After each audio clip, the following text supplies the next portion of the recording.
Hello everyone, thanks for joining me. Today I'm going to talk to you about how to make a Moscow Mule. First I want to give you a little bit of history on it, which I usually prefer to do if I know the history on it. So there is a theory that the Moscow Mule was an adaptation of an earlier drink known as a buck. The buck was invented around the 1890s and was consumed up through Prohibition. And the reason that people seem to think that that's where the Moscow Mule came from is because of the composition of the buck. Now, the buck was very simple. So basically what it was is your choice of an ounce of any liquor. It could be a white liquor, dark liquor, whatever you're in the mood for, along with some lime juice and either ginger beer or ginger ale. And there is a difference in those two things. So today, those are usually just a soft drink, just a fizzy drink, artificially flavored, sometimes naturally flavored. But back in the day, those were actually brewed. That's why one's called a beer and one's called an ale, although they were extremely low in alcohol, generally below 2%. So the difference is that ginger ale was very light-bodied. It was sweet, and it wasn't very spicy from the ginger. It was kind of more ginger flavored. Whereas ginger beer was a little heavier bodied.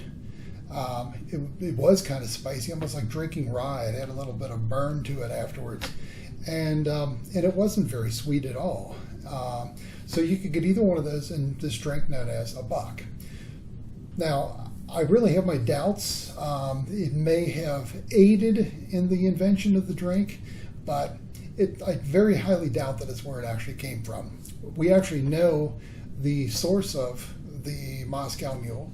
There was a restaurant known as the Cock and Bull in Los Angeles, California.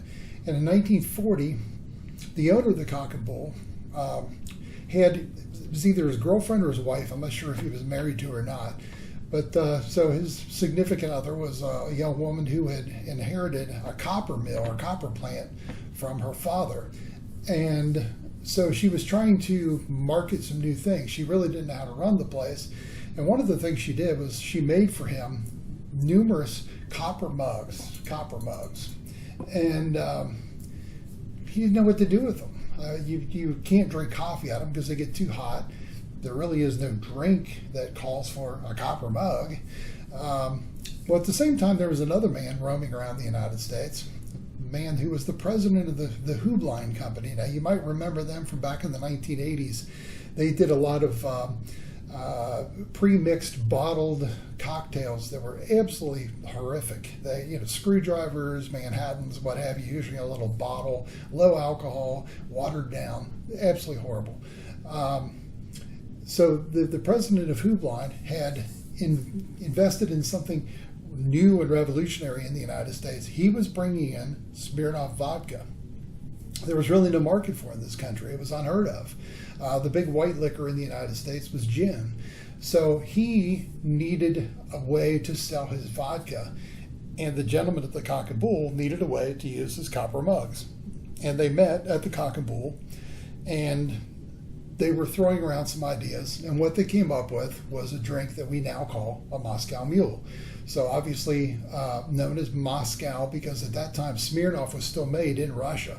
Now a lot of people think about vodka as made with potatoes. That's very rare these days. That really hasn't been the case in many, many years. Most of what we've known in my lifetime coming out of Russia especially is made from wheat.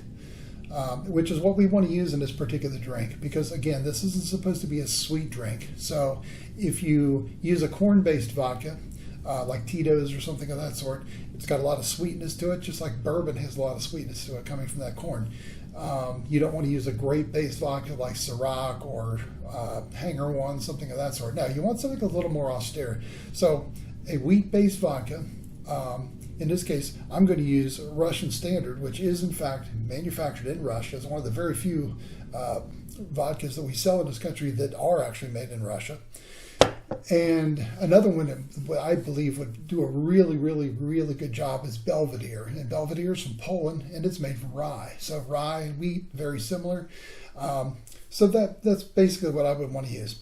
So That's why you always see these things made in a copper mug. That's the only significance of this mug is they needed to use the mug for something, and they said, hey, we'll just make up a cocktail that goes specifically in this mug, and we'll all live happily ever after. So with that, I'm going to go ahead and show you how to make this drink. So it's called Moscow because you're using vodka from Russia, and it's called a mule because it's one of those drinks that doesn't taste very alcoholic. So you might drink 2 or 3 of them, and then you get up to run to the restroom, and you can barely stand up because it kicks like a mule. So hence the Moscow Mule. So I'm going to start with 2 ounces of vodka. In this case, as I said, I'm going to use Russian Standard. And I'm just going to put that right here in our little mug. Then the next thing we need is we need some lime juice. So I'm just going to cut some fresh lime. It's pretty much going to use the entire lime. You need about 3/4 of an ounce of lime juice. So I'm going to cut this little extra wheel that I'm going to use later to decorate with. So 3/4 of an ounce is just about the whole lime. And I'm just going to juice it right into my glass here. 3 days later. There you go. And it's about 3/4 of an ounce. So before I put that in, I'm going to add some ice. Pour gently so we don't splash all over the place.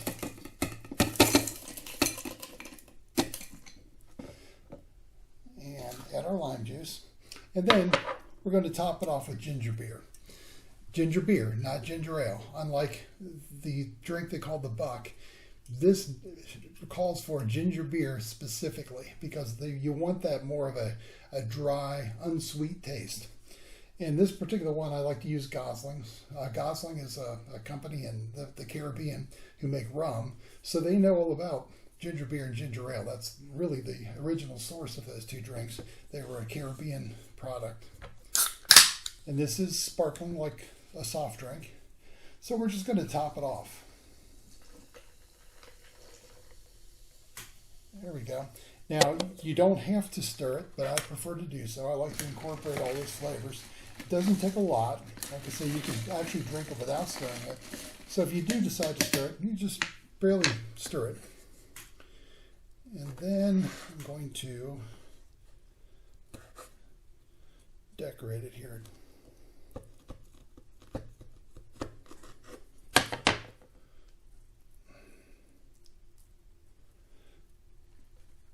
And there we go. And there's a Moscow Mule. That's all there is to it. Now, as I was saying, I don't believe that the Buck evolved into the Moscow Mule. But on the flip side of that, this concept has evolved into what is essentially like the Buck. If you were to use bourbon in this instead of vodka, then you've got a Kentucky Mule. If you use rye, you have a Maryland Mule. If you use Canadian whiskey, you have a Canadian Mule. And there's all different variations on the theme. So it's basically the same drink, you're just changing the alcohol in it. So essentially it is kind of like the Buck. So this is a really good drink for summertime. This mug gets nice and cold. And of course, you put ice in it and a sparkling drink. Very refreshing. It's not sweet. It's kind of tart, so it makes you salivate. Perfect for summertime.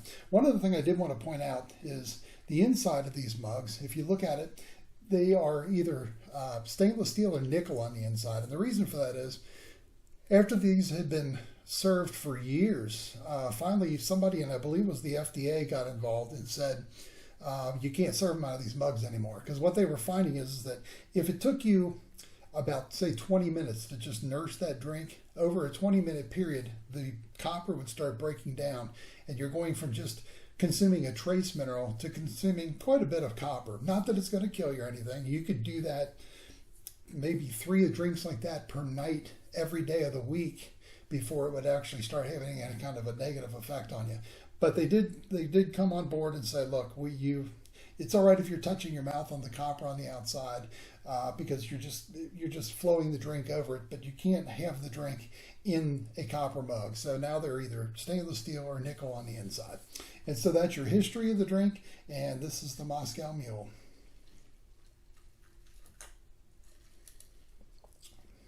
absolutely excellent.